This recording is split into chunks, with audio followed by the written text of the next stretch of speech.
Endowment board की जायदादों को मिलाया जाए तो 9 लाख एकड़ हो जाती है, 9 लाख एकड़ हो जाती है। और सारे भारत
देखिए, वो सुनहरी घड़ी हो रही है कि अब आपके बीच आपके महबूब लीडर जिन्हें देखने के लिए और सुनने के लिए आप तमाम लोग बेकरार थे, बेचैन थे, दिल थाम कर बैठ जाइए और बस सुकून के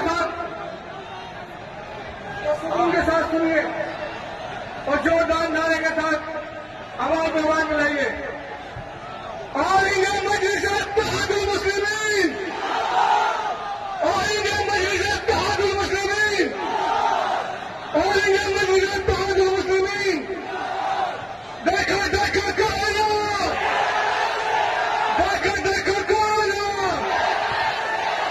अमर पानी, अमर पानी, बैरिस्टर अब्दुल वसी साहब।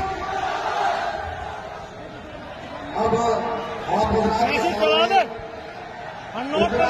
प्रदेश अध्यक्ष जनाब डॉक्टर नैयर काजी साहब आ रहे।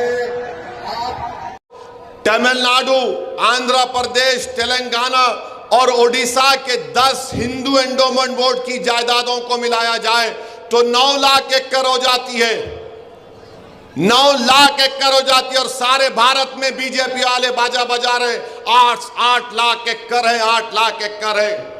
मैं अभी यूपी को नहीं मिलाया, महाराष्ट्र को नहीं मिलाया, बिहार को नहीं मिलाया, बंगाल को नहीं मिलाया, सिर्फ 4 रियासत में 9 लाख एकड़ हिंदू एंडोमेंट बोर्ड की है। और ये तमाम फिरका परस्त बीजेपी और उनके साथियां बाजा बजा रहे हैं कि नहीं नहीं 9 लाख एकड़ है, 8.5 लाख है।